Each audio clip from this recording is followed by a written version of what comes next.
Hello everyone, welcome to exam forum के आज video में हम 13 फरवरी 2020 से करंट अफेयर्स के क्वेश्चन डिस्कस करेंगे। और आज के इस वीडियो का जो पीडीएफ फाइल है आपको नीचे डिस्क्रिप्शन बॉक्स में मिल जाएगा, आप वहां से डाउनलोड कर सकते हैं। तो चलिए शुरू करते हैं अब आज का वीडियो। आज का पहला क्वेश्चन है, हाल ही में विशाल औद्योगिक प्रदर्शनी इंजी एक्सपो 2020 का आयोजन किस शहर में किया जाएगा? तो इंजी एक्सपो 2020 का आयोजन किया जाएगा गुजरात के वडोदरा शहर में, यानी कि इस क्वेश्चन का सही आंसर है बी, जिसका उद्देश्य होगा भारत में मेक इन इंडिया उत्पादों को बढ़ावा देना। इसका आयोजन किया जा रहा है federation of small scale industries के द्वारा।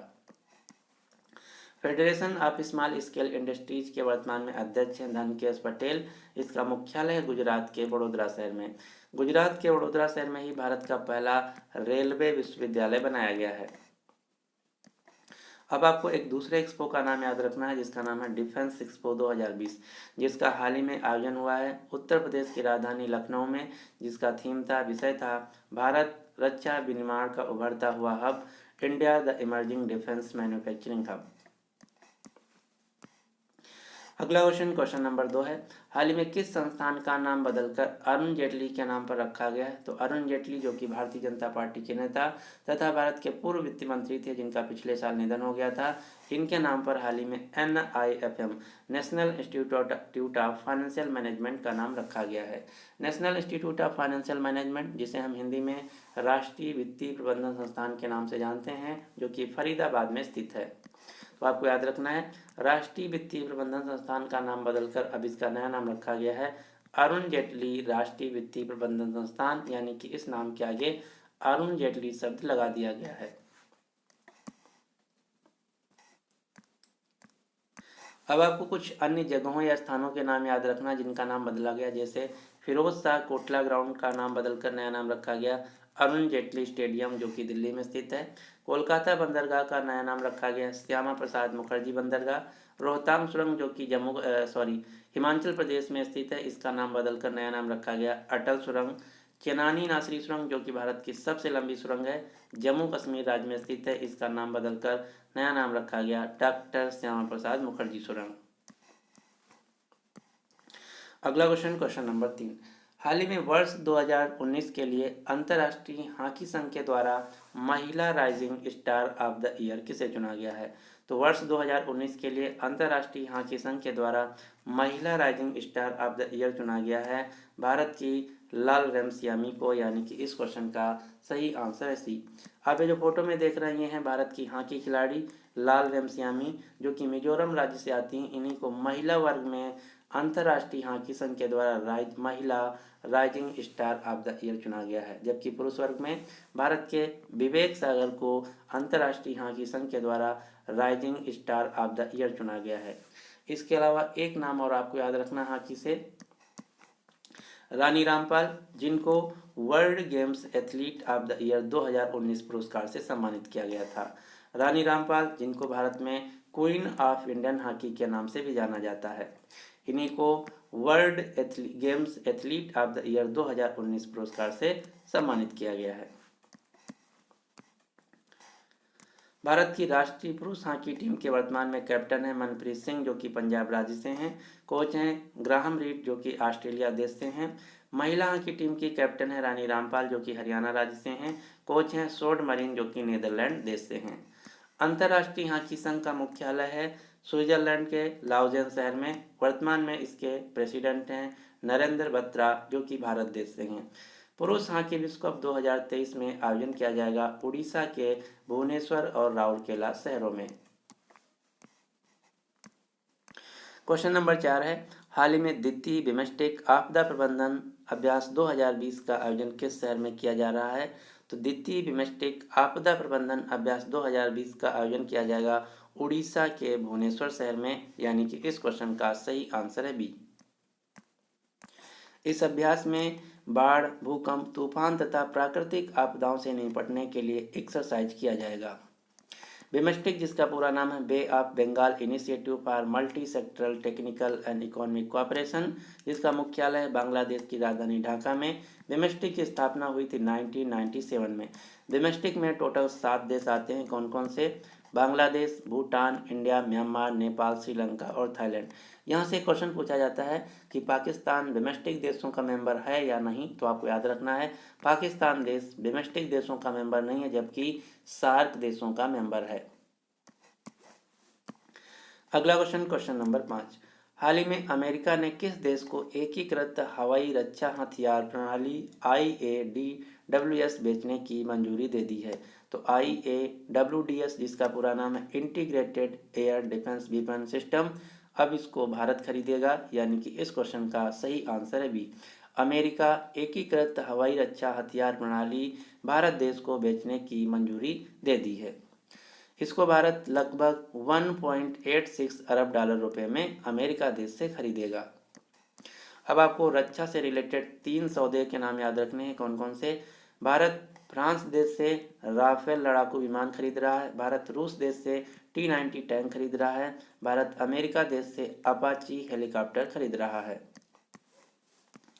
अगला क्वेश्चन, क्वेश्चन नंबर 6, हाल ही में राष्ट्रीय शीतकालीन खेल 2020 का आयोजन कहाँ किया जाएगा? तो 2020 के जो राष्ट्रीय शीतकालीन खेल हैं, इनका आयोजन किया जाएगा जम्मू कश्मीर के गुलमर्ग शहर में।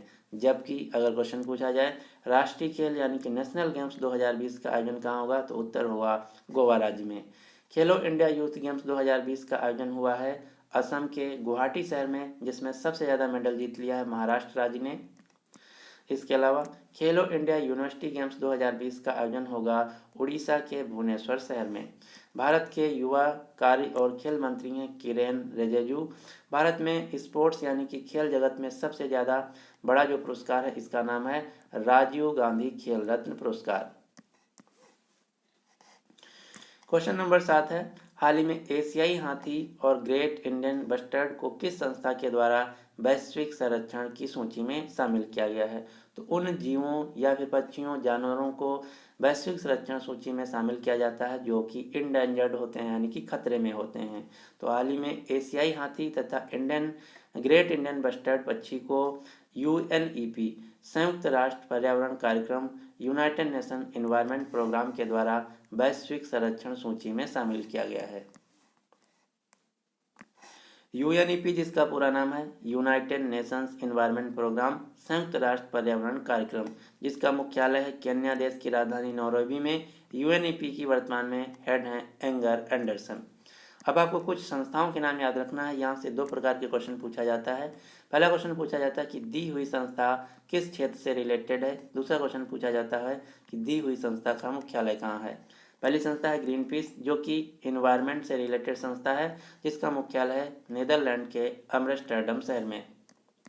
दूसरी संस्था है WWF, जिसका फुल फॉर्म भी पूछा जाता है। WWF, जिसका पूरा नाम है world wide fund for nature, जो कि जंगली जानवरों के संरक्षण से रिलेटेड संस्था है, जिसका मुख्यालय है स्विट्जरलैंड के ग्लैंड शहर में। WWF के वर्तमान में प्रेसिडेंट हैं पवन सुखदेव, जो कि भारत के व्यक्ति हैं। इनको हाल ही में टाइलर पुरस्कार 2019 से सम्मानित किया गया है। तीसरी संस्था है IUCN, international union for conservation of nature, जिसका मुख्यालय है स्विट्जरलैंड के ग्लैंड शहर में। तो ये हैं कुछ संस्थाएं जिनका नाम आपको याद रखना है।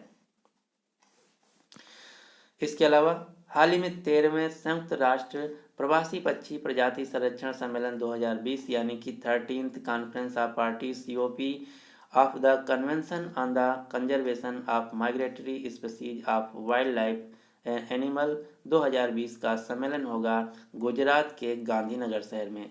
इसके लिए ब्रांड एम्बेसडर चुना गया है एक्टर रणदीप हुड्डा को। ये आज ही न्यूज आई है, तो आपको याद रखना है 13वें माइग्रेटरी स्पीसीज कॉन्फ्रेंस 2020, जिसका आयोजन होगा गुजरात के गांधीनगर शहर में। इसके लिए ब्रांड एम्बेसडर चुने गए हैं एक्टर रणदीप हुड्डा।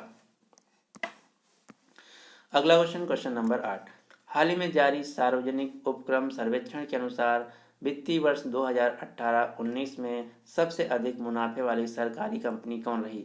यानी कि क्वेश्चन पूछा जा रहा है कि वित्तीय वर्ष 2018-19 में किस सरकारी कंपनी ने सबसे ज़्यादा लाभ कमाया है, सबसे ज़्यादा प्रॉफिटेबल रही।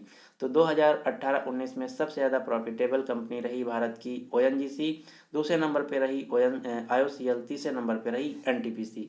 अब यहाँ से दूसरा क्वेश्चन ये भी पूछा जा सकता है कि वर्ष 2018-19 में सबसे ज़्यादा घाटे में कौन सी कंपनी रही। तो घाटे में रही पहले नंबर पर बीएसएनएल, दूसरे नंबर पर एयर इंडिया, तीसरे नंबर पर एमटीएनएल। तो ये दो क्वेश्चन आपको याद रखना है।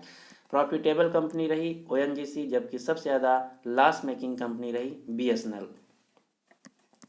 ओएनजीसी जिसका पूरा नाम है oil and natural gas corporation limited, तेल एवं प्राकृतिक गैस निगम लिमिटेड, जिसका मुख्यालय है दिल्ली में। ओएनजीसी के वर्तमान में सीईओ और एमडी हैं शशि शंकर। शशि शंकर नहीं, ये हैं, हाँ, शशि शंकर। अगला क्वेश्चन, क्वेश्चन नंबर 9। हाल ही में राष्ट्रीय जल सम्मेलन 2020 का आयोजन किस शहर में किया जाएगा। तो राष्ट्रीय जल सम्मेलन 2020 का आयोजन किया जाएगा मध्य प्रदेश के भोपाल शहर में। मध्य प्रदेश राज्य की राजधानी है भोपाल। मध्य प्रदेश राज्य के मुख्यमंत्री हैं कमलनाथ। मध्य प्रदेश राज्य के राज्यपाल हैं लालजी टंडन। मध्य प्रदेश का जो इंदौर शहर है, ये स्वच्छ सर्वेक्षण 2020 के अनुसार भारत का सबसे साफ शहर है। अब आपको मध्य प्रदेश से कुछ राष्ट्रीय उद्यान के नाम याद रखना है। मध्य प्रदेश में टोटल 9 राष्ट्रीय उद्यान हैं। कौन कौन से? Kanha National Park, Bandhavgarh National Park, Madhav National Park, Sanjay National Park, Van Vihar National Park, Panna National Park, Satpura National Park, Pench National Park, Mandla plant fossil National Park. ये हैं मध्य प्रदेश राज्य के राष्ट्रीय उद्यान नेशनल पार्क। क्वेश्चन नंबर 10 है, हाल ही में ESPN क्रिक इन्फो के वार्षिक पुरस्कारों में कैप्टन ऑफ द ईयर पुरस्कार 2019 किसे चुना गया है। तो ESPN क्रिक इन्फो जो कि एक क्रिकेट न्यूज़ वेबसाइट है, इसके द्वारा कैप्टन ऑफ द ईयर 2019 चुना गया है इंग्लैंड के क्रिकेटर इयान मॉर्गन को, यानी कि इस क्वेश्चन का सही आंसर है बी। अब आपको यहाँ से कई सारे अन्य क्वेश्चन याद रखना है। यह है पूरी लिस्ट, अगर आप चाहें तो याद कर सकते हैं। वैसे यहाँ से क्वेश्चन पूछे जाने के बहुत ही कम चांस हैं। अगर यहाँ से क्वेश्चन पूछा जाएगा तो सिर्फ पूछा जाएगा कैप्टन ऑफ द ईयर, जो कि पुरस्कार दिया गया इयान मॉर्गन को। अगला क्वेश्चन, क्वेश्चन नंबर 11। हाल ही में विश्व यूनानी दिवस 2020 कब मनाया गया है। तो विश्व यूनानी दिवस 2020 मनाया गया है 11 फरवरी को। 11 फरवरी को क्यों? क्योंकि 11 फरवरी को यूनानी शोधकर्ता हकीम अजमल का जन्म दिवस मनाया जाता है, इसीलिए इनको सम्मानित करने के लिए विश्व यूनानी दिवस 11 फरवरी को मनाया जाता है। लेकिन अगर क्वेश्चन पूछा जाए कि यूनानी दवाओं के यूनानी मेडिसिन के जन्मदाता किसे कहा जाता है, तो उत्तर होगा हिपोक्रेटस। हिपोक्रेटस को यूनानी दवाओं का जन्मदाता कहा जाता है। यूनानी दवाएं जो कि एक परंपरागत मेडिकल सिस्टम है, इसके लिए भारत में एक अलग से मंत्रालय बनाया गया जिसका नाम है आयुष मंत्रालय। आयुष मंत्रालय मेनली 7 परंपरागत मेडिकल सिस्टम को मिलाकर बनाया गया है। कौन कौन सी? आयुर्वेदा, योगा, नेचुरोपैथी, यूनानी, सिद्धा, सोवा और होम्योपैथी। इन 7 मेडिकल परंपरागत सिस्टम को मिलाकर एक मंत्रालय बनाया गया जिसका नाम है आयुष मंत्रालय, जिसके मंत्री हैं श्रीपद यसो नायक, जिनकी कंस्टिट्यूंसी है north Goa. North Goa constituency से श्रीपद यसो नायक लोकसभा सांसद हैं। अगला क्वेश्चन, क्वेश्चन नंबर 12। हाल ही में पहला जेरूसलम मुंबई महोत्सव 2020 कहाँ आयोजित किया गया। तो पहला जेरूसलम मुंबई महोत्सव 2020 आयोजित किया गया मुंबई शहर में। मुंबई जो कि भारत का शहर है, जेरूसलम जो कि इजराइल देश का शहर है। तो भारत और इजराइल के बीच सांस्कृतिक आदान प्रदान करने के लिए एक त्यौहार मनाया गया जिसका नाम है जेरूसलम मुंबई महोत्सव, मुंबई शहर में। इजराइल जो कि मध्य एशिया में स्थित एक देश है जिसकी राजधानी है जेरूसलम। इजराइल देश की मुद्रा है इजरायली शकील। इजराइल देश के प्रधानमंत्री हैं बेंजामिन नेतन्याहू। एक यहाँ से क्वेश्चन पूछा जाता है कि दुनिया का एकमात्र यहूदी देश कौन है।